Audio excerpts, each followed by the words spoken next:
Good afternoon students and welcome to my YouTube channel Education Hub. In this video we are going to discuss about the first chapter of the NCERT Geography. As yesterday on my video I have told that from today I am going to start the lecture on the NCERT. So from today, first lecture that we are going to in which we are going to discuss is the Geography of class 6th NCERT. And in 6th class NCERT, the first chapter is the Earth in the solar system. So today we will discuss about this chapter. In this chapter, we will learn about the complete solar system, the planets, the stars, and all those bodies that constitutes our solar system. So let us start the chapter. First of all, we often see the stars in the sky. So first question here arises that why don't we see that stars in the daylight? जो हम stars देखते हैं हमारे आसमान में वो हमको दिन में क्यों नहीं दिखाई देते? So the reason is that we cannot see those stars in the daylight. It is because the bright light of the sun. Due to the bright light of the sun, यानी सूरज की रोशनी के कारण ना हमको स्टार्स रात में दिन में दिखाई देते हैं और ना ही moon. So moon and stars are shown in the night sky. मतलब कि हम लोग मून को और स्टार्स को रात में देख पाते हैं क्योंकि तब सूरज की रोशनी नहीं रहती है. बात करते हैं स्टार्स, मून और सन को, और जो प्लैनेट्स हैं हमारे उनको कहते क्या हैं. उन सभी को एक वर्ड में कंस्टिट्यूट किया गया है, सेलेस्टियल बॉडीज. सन को, मून को, स्टार को, प्लैनेट को, इन सभी को अगर एक वर्ड में कहा जाए तो सेलेस्टियल बॉडीज कहते हैं. So celestial bodies are those bodies that we see in the night sky are called celestial bodies. यानी कि celestial bodies वो bodies होती हैं जो हम लोग night sky में देखते हैं. यानी कि हम लोग आसमान में देखते हैं, हम लोग सूरज देखते हैं, यानी सन देखते हैं, मून देखते हैं, स्टार्स देखते हैं और प्लैनेट्स देखते हैं, तो इनको celestial bodies कहते हैं. celestial bodies दो टाइप की होती हैं. First celestial bodies are those celestial bodies that have their own heat and light. And the second celestial bodies are those celestial bodies that do not have their own heat and light. यानी कि celestial bodies दो प्रकार की होती हैं. पहली तो वो होती हैं जिनके पास खुद की हीट और लाइट होती है, और दूसरी वो जिनके पास खुद की हीट और लाइट नहीं होती है. तो जिनके पास खुद की हीट और लाइट होती है यानी कि the celestial bodies that have their own heat and light are called stars. यानी कि जो हम लोग स्टार्स देखते हैं, ट्विंकलिंग स्टार्स आसमान में, हम लोग सन देखते हैं क्योंकि इतना ब्राइट है, यानी कि इसके पास लाइट है, इतना हीट है, इसके बाद यानी कि इसके पास हीट भी है, तो इसको हम लोग सन और स्टार्स को हम लोग सेलेस्टियल बॉडीज उस टाइप की सेलेस्टियल बॉडीज कहते हैं जिनके पास खुद की हीट और लाइट होती है. और जो सेलेस्टियल बॉडीज जिनके पास खुद की हीट और लाइट नहीं होती है वो होते हैं प्लैनेट्स. जिस अर्थ में हम लोग रह रहे हैं ये भी एक प्लैनेट ही है. इस अर्थ के पास भी खुद की हीट नहीं है, खुद की लाइट नहीं है. हीट भी इसको सन से मिलती है, लाइट भी इसको सन से मिलती है, और रात में इसको मून से मिलती है लाइट. ठीक है, तो दो टाइप की सेलेस्टियल बॉडीज हो गई. सेलेस्टियल बॉडीज सबसे पहले वो हो गई जो बॉडीज हम लोग आसमान में देखते हैं, सन, स्टार, प्लैनेट, मून, ये सब सेलेस्टियल बॉडीज हैं. और सेलेस्टियल बॉडीज दो टाइप की होती है, पहली जिनके पास हीट और लाइट होती है, और दूसरी जिनके पास हीट और लाइट नहीं होती है. जिनके पास होती है उनको स्टार कहते हैं, और जिनके पास हीट और लाइट नहीं होती है उनको प्लैनेट्स कहते हैं. So the next thing we are going to discuss in this chapter is, firstly we are discuss about celestial bodies and types of celestial bodies. अब जो हम लोग स्टार्स को देखते हैं, यानी कि जो हम लोग स्टार देखते हैं, जो सेलेस्टियल बॉडीज हैं, सेलेस्टियल बॉडीज स्टार है, स्टार वो सेलेस्टियल बॉडीज जिसके पास खुद की हीट और लाइट होती है. तो स्टार हम लोग इस फॉर्म में आए थे, जस्ट एक पॉइंटेड फॉर्म में डायग्राम बना रहा हूँ, कंप्लीट स्टार नहीं बना रहा. एक ये स्टार, एक ये, एक ये, एक ये, एक ये. तो ये जो पैटर्न है स्टार का, तो forming pattern of stars, twinkling stars का जो फॉर्मिंग पैटर्न है उसको हम लोग कंस्टलेशन कहते हैं. यस, उसको हम लोग कॉन्स्टलेशन कहते हैं. तो the constellation is the formation of the pattern of the star. यानी कि स्टार की जो फॉर्मिंग पैटर्न होती है उसको हम लोग कॉन्स्टलेशंस कहते हैं. अब डिस्कस करते हैं नेक्स्ट थिंग कि स्टार हमारा स्टार की जो पहले तो हमने डिस्कस किया कि फॉर्मेशन ऑफ स्टार होती है जिसको हम लोग कॉन्स्टलेशन कहते हैं, यानी कि कॉन्स्टलेशन कहते हैं. दूसरा जो चीज हम लोग डिस्कस करने जा रहे हैं वो है स्टार जो सबसे बड़ा स्टार होता है. यानी कि जो सबसे बड़ा, जो ट्विंकलिंग स्टार्स में जो सबसे बड़ा स्टार होता है उसको कहते हैं बिग बियर, या उसको अर्सा मेजर भी कहते हैं। बिग बियर या ursa major is the biggest twinkling star, यानी कि जो स्टार ट्विंकलिंग है, जैसे ये स्टार, ये स्टार, इसके जिसके इन ट्विंकलिंग स्टार्स के पैटर्न को फॉर्म, ये पैटर्न फॉर्म कर रहा है ना, ये ऐसे और इस तरीके से जो एक पैटर्न फॉर्म कर रहा है, इसको हम लोग कहते हैं कॉन्स्टलेशन। और इसी पैटर्न में जो सबसे बड़ा स्टार होता है, यानी कि जो सबसे बड़ा ट्विंकलिंग स्टार होता है, वो होता है हमारा बिग बियर या अर्सा मेजर।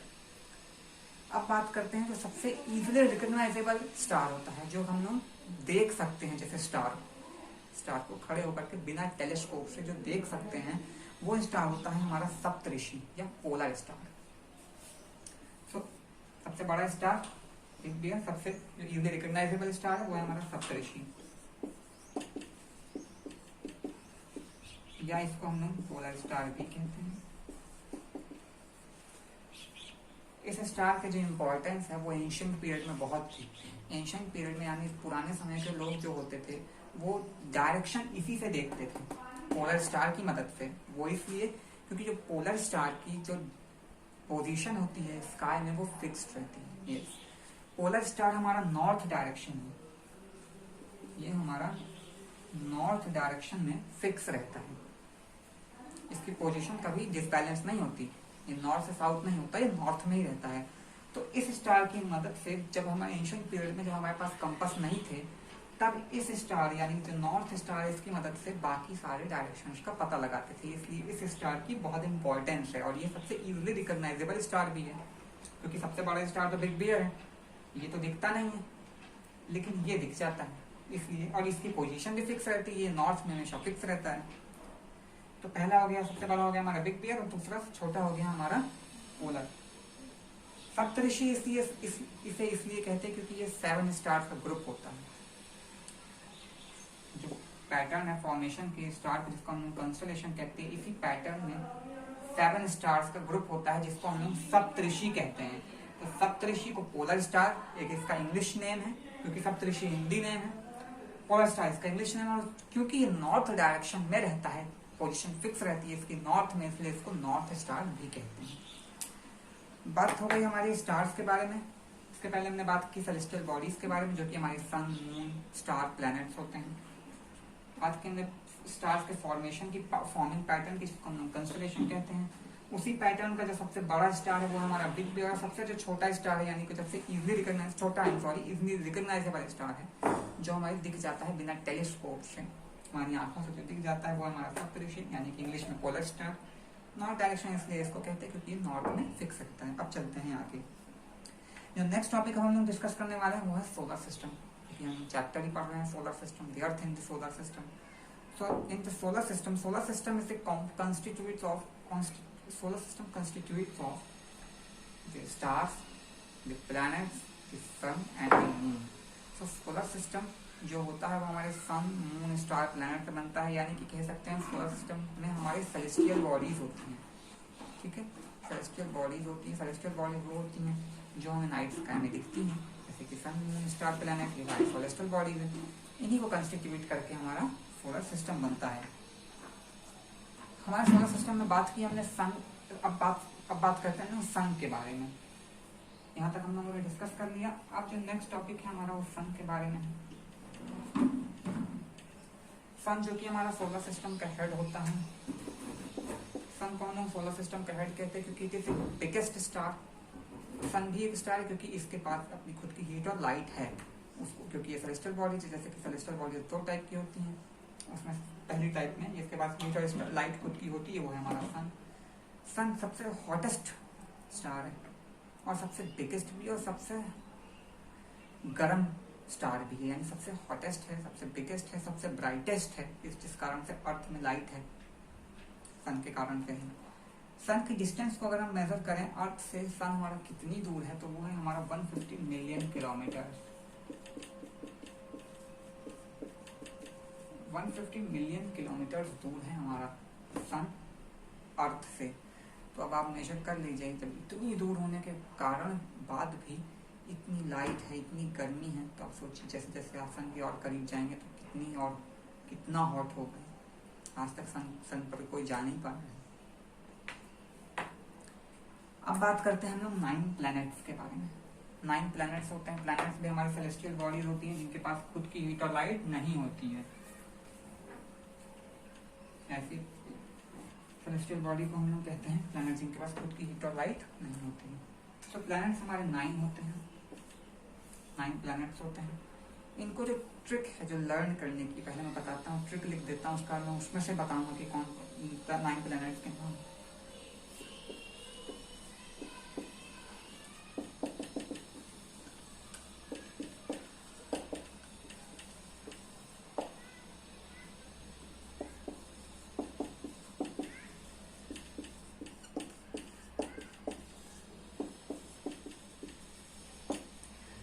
तो ये है my very efficient mother just show दस 9 प्लैनेट्स। ये हमारी ट्रिक है प्लैनेट्स को लर्न करने की, क्योंकि हमारे स्टूडेंट्स हैं जो क्लास 6 हैं, क्योंकि उन्हीं के लिए ये चैप्टर ही है, तो उनको यूजली याद नहीं होता, इसलिए ट्रिक है। इस ट्रिक में ही हमारे सारे 9 प्लैनेट्स के नाम हैं। सबसे पहले और यही बता दूं, मैंने जितने वर्ड्स लिखे हैं हर वर्ड्स के पहले लेटर में ही हमारे प्लैनेट का नाम है। तो सबसे पहले फॉर एम फॉर मर्क्यूरी, जो कि हमारा सन का सबसे क्लोजेस्ट प्लैनेट है। बात जो प्लैनेट्स को हम लोग ऐसे बात करेंगे जो सन से क्लोज है, फिर उससे थोड़ा दूर, इस ऑर्डर में हम लोग बात करेंगे। सबसे पहले Mercury, then V for Venus, E for Earth, M for Mars, J for Jupiter, S for Saturn, U for Uranus, N for Neptune and P for Pluto. तो Mercury Venus Earth Mars Jupiter Saturn Uranus and Neptune then Pluto, इस order में हमारे 9 planets हैं। तो इस trick से आप याद कर सकते हो इजीली। अब बात करते हैं हमारे 9 प्लैनेट्स में, जो कि हमारा प्लूटो है, जो हमारा 9th प्लैनेट है, वो अब प्लैनेट नहीं रहा। प्लैनेट प्लूटो हमारा 2006 तक था, लेकिन इंटरनेशनल एस्ट्रोनॉमिकल यूनिट ने इसको प्लैनेट से हटा दिया, क्योंकि ये काफ़ी डिस्टेंशिएबल भी है हमारे सन से, और इसका साइज भी स्मॉल है, इस कारण से अब ये प्लैनेट नहीं है, बहुत छोटा सा प्लैनेट है, इसलिए इसको प्लैनेट नहीं कहते हम लोग। तो अब हमारे पास टोटल 8 प्लैनेट हैं, 8 प्लैनेट हैं। तो प्लैनेट्स जो कि हमारी सेलेस्टियल बॉडी है, इनके पास खुद की हीट और लाइट नहीं होती है, उसको डिस्कस किया हमने। उसके पहले हमने डिस्कस किया सन के बारे में, डिस्कस किया हमने सोलर सिस्टम में sun moon planet solar system बनता है। उसके पहले हमने डिस्कस किया सेलेस्टियल बॉडीज क्या होती हैं, जो हमें हमारे नाइट स्काई में दिखती है, उनको सेलेस्टियल बॉडीज कहते हैं। जो नेक्स्ट थिंग हम लोग डिस्कस करने वाले हैं वो है अर्थ के बारे में, जो कि हमारा एक प्लैनेट है, जो कि हमारा 3rd नियरेस्ट प्लैनेट है टू द सन। अर्थ है 3rd नियरेस्ट, सन के बाद सबसे पहले मर्क्यूरी, देन वीनस, देन अर्थ, तो 3rd हुआ हमारा। बात करते हैं अर्थ में। अर्थ की हम लोग बात क्यों कर रहे हैं, बात हम लोग मर्क्यूरी, वीनस और बाकी प्लैनेट्स की क्यों नहीं कर रहे हैं, क्योंकि अर्थ में एक क्वालिटी है, अर्थ में ये क्वालिटी है कि अर्थ में हम ह्यूमंस रहते हैं। So life can be existed only on the earth.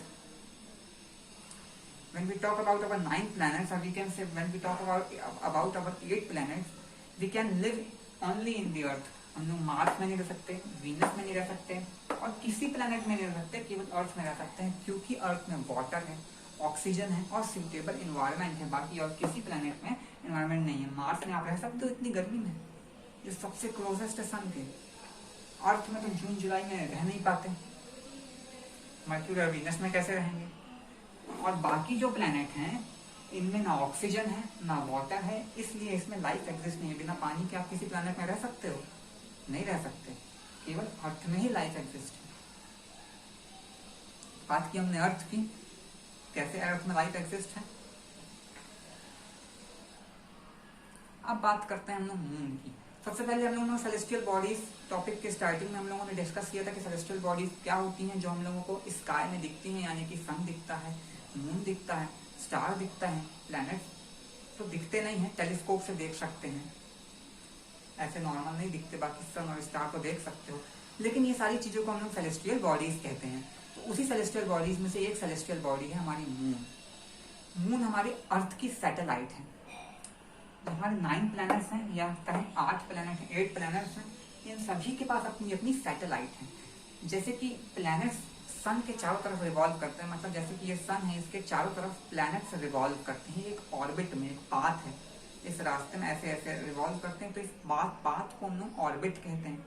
तो जैसे सन, प्लैनेट्स हमारे सन के ऑर्बिट में रिवॉल्व करते हैं, वैसे प्लैनेट के ऑर्बिट में, प्लैनेट्स हमारे सन में रिवॉल्व कर रहे हैं, लेकिन प्लैनेट्स के ऑर्बिट में जो रिवॉल्व करते हैं उसको हम लोग सैटेलाइट कहते हैं। अब उसी सैटेलाइट का नाम है, जो अर्थ की सैटेलाइट है, उस सैटेलाइट का नाम है मून। तो moon is the satellite of the earth that revolves around the planet Earth. जो कि हमारा अर्थ एक प्लैनेट है, उसके चारों तरफ रिवॉल्व करता है हमारा मून, जो कि अर्थ की सैटेलाइट है। बात करें डिस्टेंस की, तो मून जो है हमारा अर्थ से 3,84,800 किलोमीटर्स दूर है। अब आप मेजर करो कितनी दूर है। और एक क्वेश्चन आप लोगों के लिए है, मुझे कमेंट करके बताइए कि सबसे पहला इंसान कौन था जो मून पर गया था। सभी लोग जो लोग भी ये वीडियो देख रहे हैं, सब लोग मुझे कमेंट करके बताइएगा। और जो कुछ भी मैं पढ़ा रहा हूँ इस वीडियो में, इसका नोट्स मैंने नीचे डिस्क्रिप्शन में PDF का लिंक दे दिया है, तो आप वहां से जाकर के भी डाउनलोड कर सकते हैं। और इफ इन केस कोई डाउट रह गया, मुझे कमेंट करके पूछ लीजिएगा, मैं उसका आपके डाउट्स क्लियर करने की पूरी कोशिश करूंगा। बाकी तो मैं वीडियो में समझा ही रहा हूँ। आई होप आपको नोट्स पढ़ने के बाद और वीडियो देखने के बाद NCERT की इस चैप्टर से कोई डाउट नहीं रह जाएगा और बुक पढ़ने की कोई जरूरत नहीं रहेगी। तो अब जो हम लोग डिस्कस करने जा रहे हैं, जिस चैप्टर का लास्ट टॉपिक है, वो है हमारे एस्टेरॉइड्स और मीटियोरॉइड्स। हमने सेलेस्टियल बॉडीज की बात की थी, कैसे सन, मून, स्टार हमारे प्लैनेट्स हमारे सेलेस्टियल बॉडीज होते हैं, वैसे ही एस्टेरॉइड और मीटियोरॉइड भी हमारे सेलेस्टियल बॉडीज होते हैं। लेकिन एस्टेरॉइड जो हमारे वो सेलेस्टियल बॉडीज होते हैं जो हमारे मार्स, हमारा प्लैनेट है मार्स, ये हमारा प्लैनेट है जुपिटर। मार्स और जुपिटर, जैसे ये मार्स है, ये जुपिटर है, तो इनके बीच में हमारा एस्टेरॉइड रिवॉल्व करता है। ये ऐसी सेलेस्टियल बॉडी है जो हमारे मार्स प्लैनेट और जुपिटर प्लैनेट के बीच में रिवॉल्व करता है। बात करें सबसे बड़े एस्टेरॉइड कौन सा है, तो सबसे बड़ा एस्टेरॉइड हमारा सीरियस। ये सबसे बड़ा हमारा एस्टेरॉइड है, CERES, सीरियस हमारा सबसे बड़ा एस्टेरॉइड है। एस्टेरॉइड क्या होता है, वो सेलेस्टियल बॉडी जो हमारा मार्स और जुपिटर के बीच में रिवॉल्व करता है। तो ये थी हमारी सेलेस्टियल बॉडीज एस्टेरॉइड की बात। अब बात करते हैं लास्ट मीटियोरॉइड की बात। मीटियोरॉइड भी हमारी सेलेस्टियल बॉडीज होती हैं, लेकिन वो वैसी सेलेस्टियल बॉडीज होती हैं जो सन के चारों तरफ रिवॉल्व करती हैं। और मीटियोरॉइड कभी कभार इतना हीटेड हो जाता है कि वो टूट के गिर जाता है। जैसे आप लोगों ने सुना होगा तारा टूट के गिर रहा है ना, तो मीटियोरॉइड भी टूट के गिर जाता है। कभी कभार अर्थ के पास से चला जाता है, न्यूज में सुना होगा, कभी अर्थ के बहुत दूर से जाता है। तो इस तरीके से मीटियोरॉइड होते हैं वो सेलेस्टियल बॉडी सन के सर के चारों तरफ, सन के सूरज के चारों तरफ रिवॉल्व करते हैं। डस्ट से बने होते हैं, धूल से, धूल, मिट्टी और क्लाउड्स, इन सबसे बने होते हैं हमारे मीटियोरॉइड। तो सबसे पहले हम लोगों ने बात की क्या होते हैं celestial bodies, sun, moon, earth, sun, moon, planets and stars. इसके बाद बात की हम सोलर सिस्टम में, सोलर सिस्टम में सन होता है, मून होते हैं, प्लैनेट्स, 9 प्लैनेट्स की बात की जो होती है हमारी सबसे इजी ट्रिक है, हमारी very efficient mother just shows us 9 planet, जिसमें हर वर्ड का पहला लेटर हमारा प्लैनेट है, जैसे Mercury, Venus, Earth, Mars, Jupiter, Saturn, Uranus, Neptune and then Pluto. अब प्लूटो तो रहा नहीं 2006 के बाद से। बात की हमने प्लूटो के बारे, प्लैनेट्स के बारे में, then we discussed about the earth, then about the moon, and then finally we discussed about the asteroid as well as meteoroids. So from this meteoroid our chapter gets completed, हमारा chapter complete हो गया। अगर आपको समझ आया तो इस video को लाइक करिएगा और मिलते हैं नेक्स्ट वीडियो में ज्योग्राफी के नेक्स्ट चैप्टर के